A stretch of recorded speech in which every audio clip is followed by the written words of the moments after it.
大家好，我係熊貓啊。今日同你講嘅故事係我嗰個有隔代遺傳陰陽眼嘅朋友，佢話我知嘅其他經歷。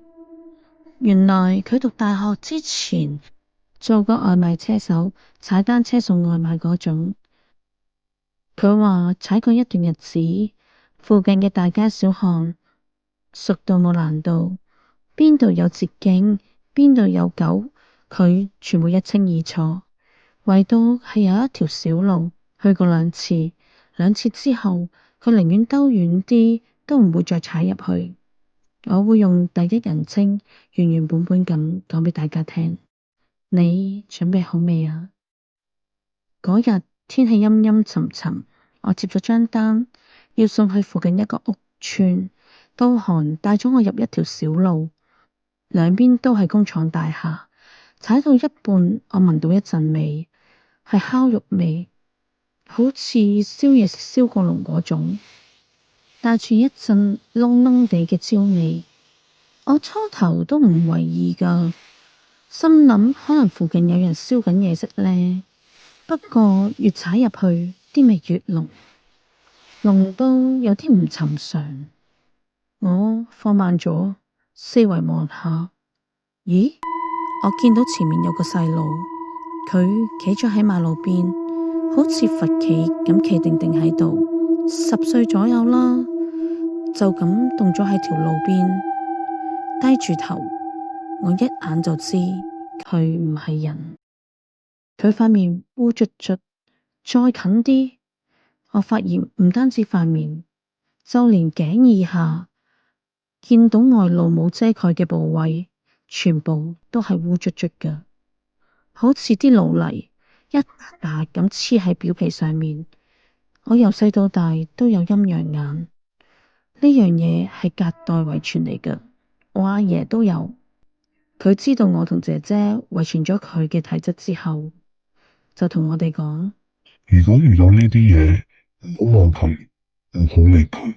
如果佢知道你見到佢，佢就會好奇點解你睇得到佢，之後佢就會跟住你。我即刻耷低頭，望住遠處，扮睇唔到，踩快咗少少。由佢身邊經過嗰一刻，我感覺到一陣熱氣，好似企咗喺炭爐隔籬咁，一口氣就踩到目的地。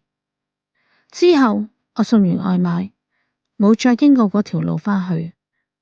過咗2日，又係送外賣，導航又帶咗我入同一條小路。我望住個手機螢幕，猶豫咗一下，但係張單就嚟夠鐘，我冇時間兜路啦。好，最後一次。今日個天開始想落雨，踩到一半，我又聞到嗰陣味，烤肉味、燒焦味，比上次更加濃，更加刺鼻。我放慢咗，望向前方，小路嘅盡頭有一個婆婆。佢推住架木頭車，車上面放滿咗收集返嚟嘅紙皮，疊得好高。但係隨住佢越嚟越近，嗰陣燒焦味就越嚟越濃，唔係由佢架木頭車傳出嚟㗎，而係由佢身後。佢越嚟越近，我開始見到婆婆背後有啲嘢，佢身後好似有團黑影。唔係紙皮，唔係背囊，係一團模模糊糊嘅嘢貼住佢背脊。我望住婆婆，好普通嘅一個老人家，帶住笑容同我打招呼。我同佢擦身而過，天空突然打咗一下雷，轟一聲，成條街閃咗一下白光。我終於睇清楚婆婆身後嗰團黑影係咩？係一個細路，係啊，就係早2日企喺路邊嗰個細路啊。佢趴喺婆婆背後，雙手搭住婆婆嘅膊頭，塊面貼住婆婆嘅後尾枕。我之前見到佢，以為佢啲皮膚烏卒卒，好似啲老泥一笪笪咁黐喺啲表皮上面，但細看之下，佢啲皮膚黑得嚟有種爛溶溶嘅感覺啊！俾佢發現我望到佢，婆婆繼續向前行，由我身邊經過，漸漸遠去。但係嗰陣燒焦味冇跟住婆婆一齊走啊！佢留咗喺度，喺條小路度圍繞住我，好刺鼻，好濃嘅，好似有嚿嘢喺我隔籬燒緊。我一直企喺嗰度望住婆婆嘅背影越嚟越細，連同佢身後嗰個細路一齊消失喺小路嘅盡頭。但係啲味仲喺度，我即刻踩返上單車離開嗰度。之後我送完外賣返到屋企，啲味仲係跟住我。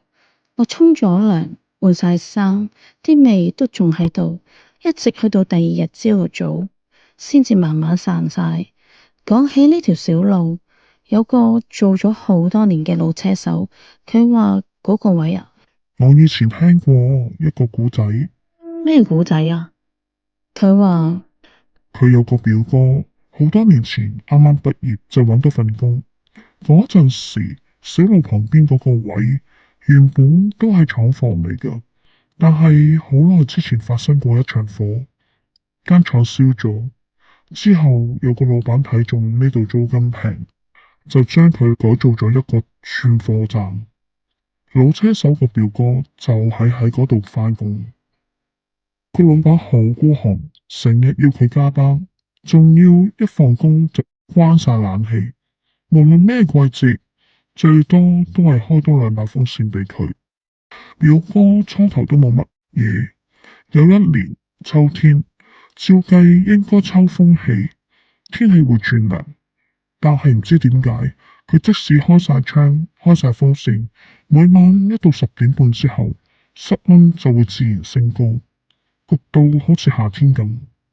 有一晚，佢加班加到11點幾，將近12點，外面天氣涼涼地，但係廠房入邊實在太焗。佢做下嘢，唔覺意就趴咗喺台面瞓着咗。佢畫咗一個夢，夢入面佢依然坐喺辦公室度，面對住個電腦做下，佢見到電腦螢幕嘅反應。佢身後有個十零歲嘅男仔，突然自焚，成身都係火，好辛苦咁嘅樣。佢一路沿住地板向住表哥爬埋嚟，表哥嚇到成個彈起咗，即刻跑向道門準備走。但係道門點都開唔到，好似俾人鎖實咗咁。佢係咁拉，係咁拉，都拉唔開。個男仔爬到佢身邊，捉住咗佢隻腳。表哥即刻痛醒咗，佢發現自己仲喺廠房入面，趴咗喺辦公桌度。佢望下自己隻腳，有一隻手掌印，唔係大人嘅手掌印，係細路嘅。佢即時關晒所有嘢。離開咗嗰度之後，佢病咗，發高燒，睇極醫生都揾唔出病因，啲藥食咗都冇用，高燒一直唔退。然後有一晚，間廠房無緣無故失火。奇怪嘅係，起火之後，表哥嘅病就好返，唔係慢慢好，係即時好返晒。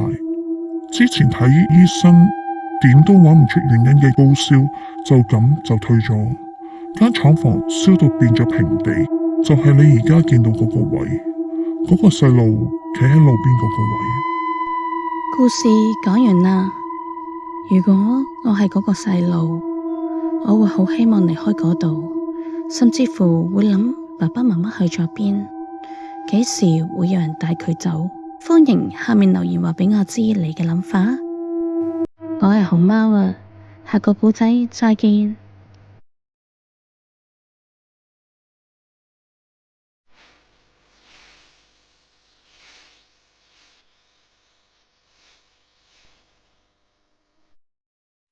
記得返嚟搵我啊！